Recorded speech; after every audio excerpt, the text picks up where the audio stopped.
Good morning, everyone. I'm meteorologist Brad Sugden. Severe storms are possible as we go throughout the rest of the day. High winds and even an isolated tornado is going to be the main threat. Much warmer overall into the next week or so as well. Taking a look at the severe weather potential, the whole lower part of the state under the green, which is a level 1 or a marginal risk. That is at the bottom of the scale, so it goes up to level 5, as you can see here. So we're not expecting like a major severe weather outbreak, but an isolated severe storm, short-lived, limited intensity, and unfortunately, there's a risk for a tornado. It is low, but it's still a risk. So here's that tornado threat specifically. And the reason I'm honing in on this specifically is because we've had tornadoes materialize. They have been observed. They have caused damage around our area, both to the east and the west of us. So there's a small risk, not meaning that there's a guarantee, but just that possibility is there. There are far better chances for just high wind gusts to come on through, and those could easily be in excess of 60 miles per hour. So heavier rain from the morning hours starts to clear on out, and then for the most part, pretty quiet period coming on through. But notice what happens on the west side of the state later on in the afternoon. A line starts to form, and this is the sole threat for severe weather. So it's along a cold front, that's why it's forming a line. But see these like circles of red here?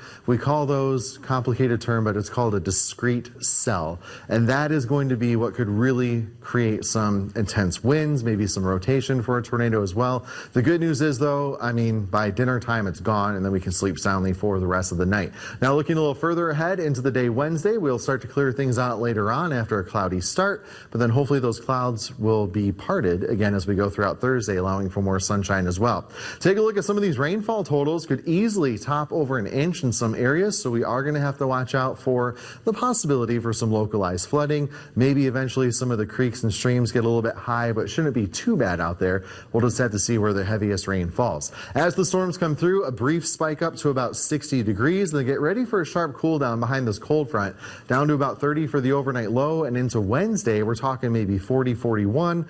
That's really about it. But the winds outside of the storms are going to be howling as the storm system as a whole comes on through. The whole low pressure system is a very windy one. Sustained over 20 miles per hour for the morning. You can see gusting over 50, maybe toward 50 at times, easily over 45. It is just going to be a very, very blustery day.